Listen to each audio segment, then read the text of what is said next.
My name's Bleckley. I go to Pine Lake Prep, and I'm going to be sharing some of my personal struggles with sin. And I was diagnosed with a severe type of ADHD called Ring of Fire ADD type 6. So what that really means is the way I think, the way I process things, the way I interact with people is a lot different than what would be considered normal. Growing up feeling different and being considered by others different made it really hard. I felt really alone, felt really empty, and I grew up in the church, and I understood that I'm supposed to turn my problems, my troubles to Jesus, but I was a stubborn little kid, and I was like, I'll just do it all on my own.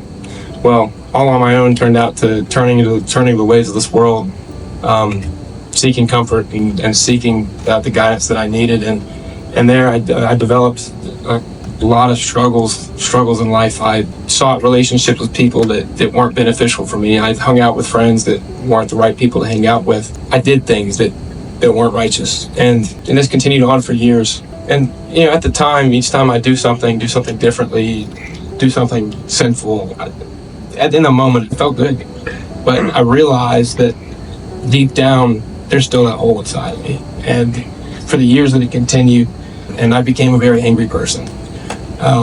Had a lot of anger inside me. I was angry at the world, I was angry at God, I was angry at everything I could be. I don't really remember how the night went. I remember coming back from, a band concert, and I was in an argument with my dad that day. And so we're arguing in the parking lot. I storm off my car, we drive back. So when we get back to the house, we're yelling at each other, and I made a horrible mistake. I took it to another level and essentially tried to fight my dad. And in a fit of rage, we're tussling. He's trying to keep me from hurting myself and hurting other people around me.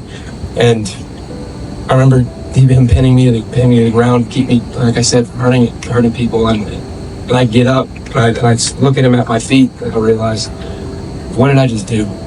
I just swung on my old man. I just disrespected my whole family, and I did the only thing that I could think of doing, and I ran. We've got woods behind our house, and I ran to the woods. Woods have always been my source of comfort, so I ran. I took off running. My family's yelling behind me, Caleb, come back, Caleb, come back. I run, and I don't stop. It's dark.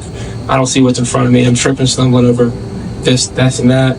And I find this big mighty oak tree, and I sit underneath it, and I just sit there and I cry. I cried 15, 20 minutes, but it felt like an hour.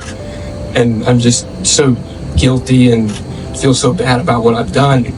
Like, how can I go back to my house? How can I go back to my family? I remember seeing the trees in front of me light up, and I looked back behind me, and my dad's there with the flashlight looking for me. I hid. I covered myself up with leaves and debris around me to hide. And I remember him getting so close where I could hear him struggling to take a breath from where I broke his rib earlier. And that killed me. I struck a chord so deep inside. And so I let him walk away, go back up the house. I hear the truck start, and it starts. All right, take your time. Drive around, up and down the street, all the way around, before all about my name. And so I see the truck pull back into the driveway. I get up, dust myself off. I realize that I gotta go back and fix it. So I walk up. I walked in the door, and the first thing I did was, he gives me a hug. Come on. Gives me a hug, doesn't yell at me. I fully expected him to go off on me. I just disrespected him. I just tried to fight my dad. First thing he does. Sorry, I'm like a crier. He gives me a hug, and he says three things to me. So he says, I'm glad you're safe. I'm glad you're finally home. I love you. He had every reason to leave me out there in the cold. He had every reason to let me stay the night out there. Had every reason to call the police on me and have me taken away. But instead, he sought after me. He looked for me without abandon. And really, in that, I realized that God looks after us in that exact same way.